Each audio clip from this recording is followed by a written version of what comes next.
السلام علیکم ناظرین، آپ دیکھ رہے ہیں پوائنٹ نیوز ڈیجیٹل اور میں ہوں آپ کا میزبان سید وسیم بخاری۔ وزیر اعلیٰ سندھ سید مراد علی شاہ سے اقوام متحدہ کے ریزیڈنٹ کوآرڈینیٹر محمد یحییٰ نے ملاقات کی ہے، جس میں سندھ اور اقوام متحدہ کے درمیان ترقیاتی شراکت داری مزید مضبوط بنانے پر اتفاق کیا گیا۔ ملاقات میں تعلیم، صحت، غذائیت، موسمیاتی تبدیلی، خواتین کے تحفظ، سماجی بہبود اور پائیدار ترقی سمیت مختلف اہم امور کا جائزہ لیا گیا، جبکہ سندھ کی ثقافتی شناخت کو عالمی سطح پر اجاگر کرنے کے اقدامات پر بھی تبادلہ خیال کیا گیا۔ اس حوالے سے مزید تفصیلات جانتے ہیں پوائنٹ نیوز ڈیجیٹل کے ایڈیٹر سندھ طالب مرائے کی رپورٹ میں۔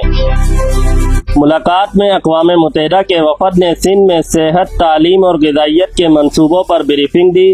اقوام متحدہ کے مطابق صوبے میں 16 لاکھ خواتین اور بچوں تک غذائیت کے پروگراموں کی رسائی ہے، جبکہ 18 لاکھ افراد کو محفوظ پانی کی فراہمی کے اقدامات بھی کیے گئے۔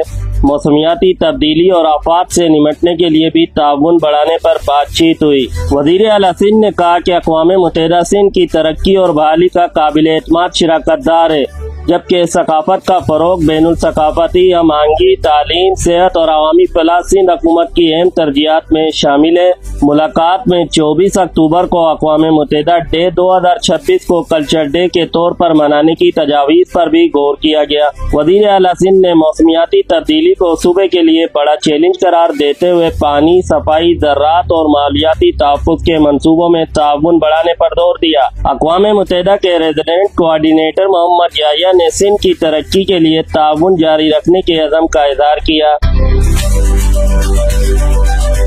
قومی اسمبلی نے ڈیفنس فورسز آف پاکستان ترمیمی بل 2026 اور نیشنل کمانڈ اتھارٹی ترمیمی بل 2026 کی منظوری دے دی۔ نیشنل کمانڈ اتھارٹی ترمیمی بل وزیر دفاع خواجہ آصف نے پیش کیا، جسے ایوان نے کثرت رائے سے منظور کیا۔ موجودہ ترمیم کے تحت نیشنل کمانڈ اتھارٹی میں چیف آف ڈیفنس فورسز کو شامل کیا جائے گا۔ موجودہ ترمیم کے مطابق نیشنل کمانڈ اتھارٹی کی تشکیل سے chairman joint chief of staff committee کو ہٹا دیا جائے گا۔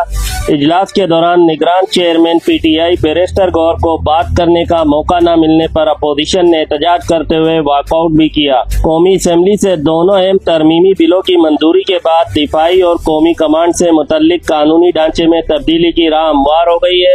نیشنل کمانڈ اتھارٹی میں چیف آف ڈیفنس فورسز کی شمولیت اور chairman joint chief of staff committee سے متعلق تبدیلیاں موجودہ قانون سازی کا اہم حصہ ہیں۔ دوسری جانب اپوزیشن نے ایوان میں اپنا موقف پیش کرنے کا موقع نہ ملنے پر واک آؤٹ کیا۔ قومی اسمبلی میں ہونے والی قانون سازی ملکی دفاعی معاملات کے حوالے سے اہم پیش رفت قرار دی جا رہی ہے۔ F I A anti money laundering circle Sukkur نے سابق ایس ایس پی سانگڑ سمیت 3 افراد کے خلاف مقدمہ درج کر لیا ہے۔ مقدمے میں سابق S S P Abid Ali Baloch, junior clerk Ghulam Sarwar Jafri اور کانسٹیبل ممتاز علی کو نامزد کیا گیا ہے۔ ایف آئی اے کے مطابق ملزمان پر اسمگلنگ میں مبینہ سہولت کاری، تحفظ فراہم کرنے اور جرائم سے حاصل رقم چھپانے اور استعمال کرنے کے الزامات عائد کیے گئے ہیں۔ ایف آئی اے کے مقدمے کے مطابق سانگڑ میں 1.25 ایکڑ زرعی زمین کے مبینہ خریداری کا انکشاف ہوا ہے، جس کی موجودہ مارکیٹ ویلیو تقریباً 8 کروڑ روپے بتائی گئی ہے۔ مقدمے کے مطابق زمین 8 جنوری 2026 کو سیل ڈیٹ کے ذریعے کانسٹیبل ممتاز علی کے نام رجسٹر کرائی گئی، جبکہ خریداری کے لیے رقم سابق S S P Abid Ali Baloch نے فراہم کی۔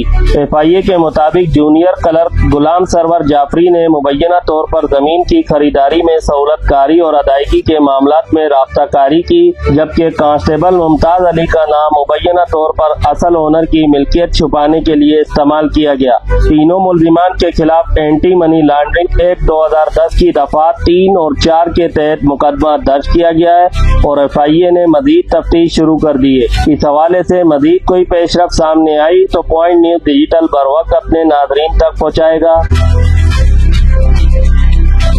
وزیر اعلیٰ سندھ سید مراد علی شاہ سے زونگ چائنا موبائل پاکستان کے اعلیٰ سطح وفد نے ملاقات کی ہے۔ ملاقات میں کراچی میں جدید A I ready tier 3 data centre کے قیام پر اہم پیش رفت ہوئی ہے۔ سندھ حکومت اور زونگ کے درمیان یہ منصوبہ پبلک پرائیویٹ پارٹنرشپ کے تحت قائم کرنے پر اتفاق کیا گیا ہے، جبکہ زونگ نے منصوبے میں اربوں روپے کی سرمایہ کاری کا اعلان بھی کیا۔